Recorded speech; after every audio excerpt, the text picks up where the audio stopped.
Hi everybody, Tom again from Me Likey Movies as we continue our countdown to the top 100 movies of the year. Alright, so it's number 80 time, and number 80 was Zoolander 2.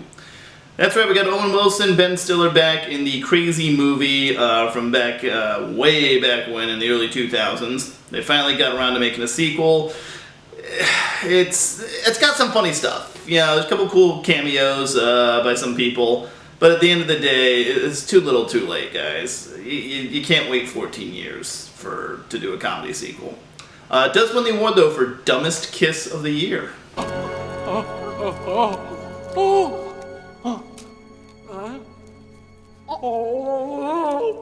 Number 79, it's London Has Fallen. Gerard Butler's back, and the president's in trouble again, and he's gonna F some shit up, because that's basically what they do in these movies. I like a little bit of this movie, but man, there's a ton of CGI. And it's bad. Oh, it's so bad. However, it does win the award for Best FU to a Bad Guy for the year. Now, really where you want to be right now? Fuck you! Fuck me? Fuck you. Number 78, it's Batman. And no, not Batman v Superman, but the Batman from the late 80s that we kind of love, I guess, from Tim Burton. This movie really went down, in my opinion. I loved this as a kid. Just like everyone else, I was lined up around the block to go see it. But nowadays, it just seems... Mark Hamill and Heath Ledger, they're my jokers. I'm sorry. It does win the award, though, for Best Death by Quill. Time to pay the check. And number 77, it's Black Cauldron. So now look, we haven't gotten a Legend of Zelda movie yet. Trust me, it's coming. We have an Emoji movie coming up. They will make the Legend of Zelda movie. Until then, this is pretty much the closest we got. It's a mess of a movie. There's some cool stuff. Don't get me wrong, the villain looks great. But really, this isn't like a missing classic. This is before Disney got their stuff together with Little Mermaid. Check it out if you're a completist, I guess. Does win the award, though, for Best Disney Villain that you are now not going to forget because he's creepy as hell. Arise, my messengers of death. Our time has arrived. Coming in at number 76, it's Whiskey Tango Foxtrot. This is actually a Tina Fey movie that came out. It's about her being a news reporter, and she actually goes off to the Middle East. Kind of interesting. I got Margot Robbie being Margot Robbie, who of course is a charming Australian lady. Does win the award for Best Reason to be Part of Tina Fey's Security Force. Can I have sex with your security guys? Oh, by all means. And at number 75, it's Nerve. Emma Roberts and one of the Franco guys, not the one we all love, have to go through an entire game through their phones in order to keep all of their money, or they're screwed. It's an interesting concept. Just the actors are kind of so-so for me. A whole bunch of computer experts live in a ping pong building. It's really weird. It does win the award, though, for the way I assume all people drive down I-4 in Orlando every day. Thank you!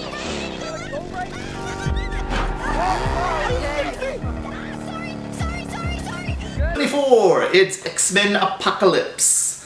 So, we were all psyched for this movie, weren't we? Days of Future Past was really good, the one before it, First Class, was also really good. And then we get this one, and they have to fight the Power Rangers villain, I don't know, he's like Angry Smurf or something. It's just all the same stuff. Oh, it's so bad being a mutant, yada yada yada. Wolverine shows up for no reason. Spoiler, Wolverine shows up for no reason. Does win the award, though, as usual, like the last movie did, for Coolest Quicksilver Scene in a movie this year.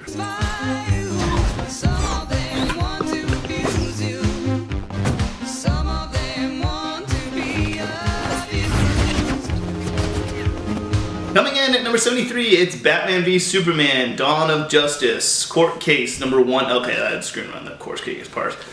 Look, I could go on and on about how much of a mixed up movie that is. Why does Superman look so the whole time? What is Jesse Eisenberg doing as Lex Luthor? Look, it's a total mess. One cool thing though, Batman was really good, and it does win the award for this year's Best Bat Beatdown.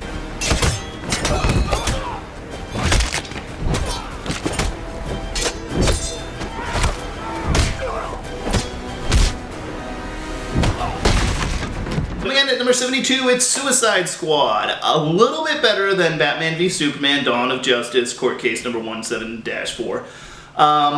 Look, there's a lot of fun in here. The trailer, though, was way more fun than the movie. Will Smith, Margot Robbie, they're fine, but there's way too many characters in here. It's like if I decided to have my entire family in this one description of a movie I was doing. It's a dumb idea.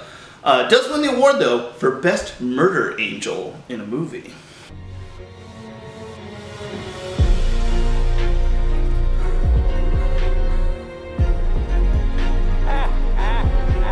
And at number 71, it's The Brothers Grimsby. Look, this is a stupid movie. I won't deny that for a second. This is a really, really dumb movie. But it's dumb in a way that no other movie was dumb this year. It's just insane. You'll never look at elephants the same way again. Let's say that.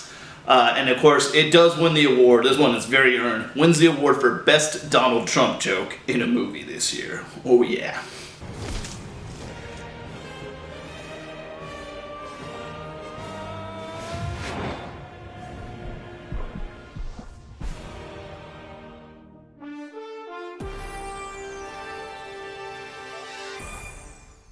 Donald Trump has AIDS. Coming in at number 70, it's Hologram for the King. Tom Hanks actually heads off to the Mideast to fulfill a contract for, a hologram for a king. Not really a lot happens in this movie. It's pretty travelogue. It's kind of an excuse for them to go into Abu Dhabi. But yeah, it's nice enough for your Tom Hanks completist out there. Does win the award for Thing That Actually Happened to Me a couple of weeks later. Tense. Oh my god. Coming in at number 69, it's Bedknobs and Broomsticks. This was Disney's 1970s attempt to get back that Mary Poppins magic. And from time to time, to be fair, they do. Angela Lansbury, of course, we know is charming, as she was later as Mrs. Potts. However, this movie on the whole, it's still a little rough to watch now. Does win the award, though, for Best Acid Trip this side of Willy Wonka.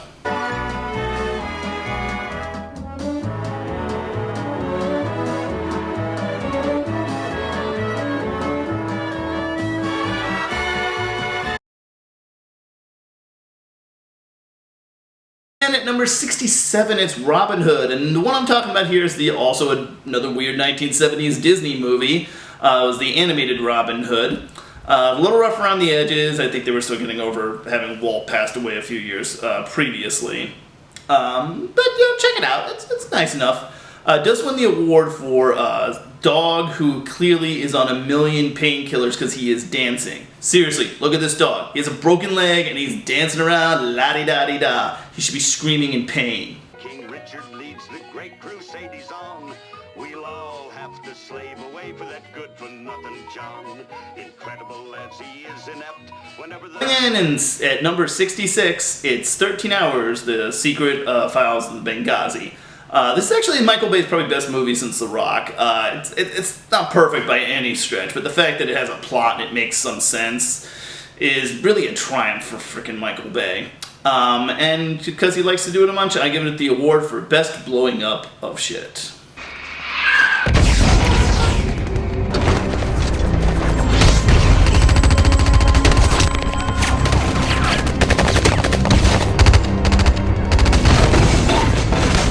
Number 65, it's Lady and the Tramp. Yeah, that's right, the old classic Disney movie. A bunch of rich dogs out in the big city. Well, Lady is, Tramp not so much. But yeah, it's actually pretty charming. Yeah, it's nice. It's kind of like Dumbo. Nothing huge happens, but it's real charmer of the movie. Does win the award for loneliest restaurant owner ever. Seriously, he's so lonely. He made a menu for the dog. You have human customers.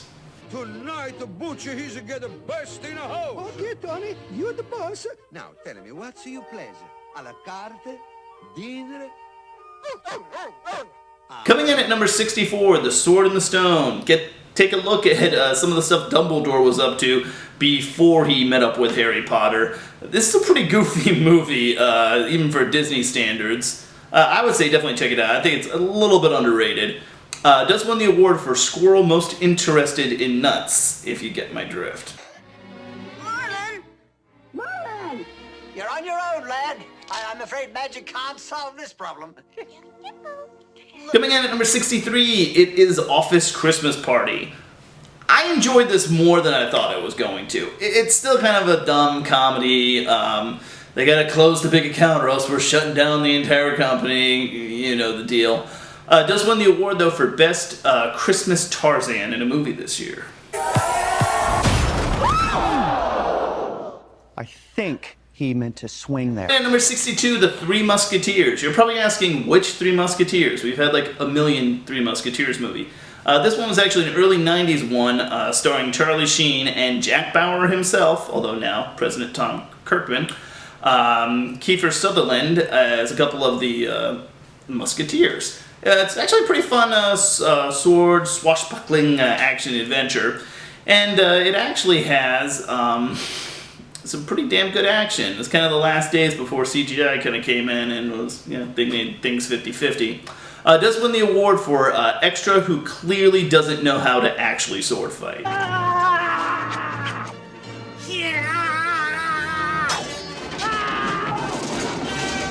Coming in at number 61, Pride and Prejudice and Zombies. That's right, fancy outfits while eating brains. Look, if you guys gotta sit there with your lady watching a Victorian era movie, you could do worse than this. It's kind of fun, especially considering its PG-13 rating, which it should have been rated R. It's zombies. Come on. Does win the award, though, for best way for a guy to say that a girl is hot while kicking ass. Her face is rendered uncommonly intelligent by the beautiful expression of her dark eyes. And I'm forced to acknowledge her figure is both light and pleasing. And that her arms are surprisingly muscular, yet not so much as to be unfeminine. Alright, and that's going to do it up for this particular part on Me Likey Movies. Catch me next time for, we're going to go 60 through 41. I'll catch you later.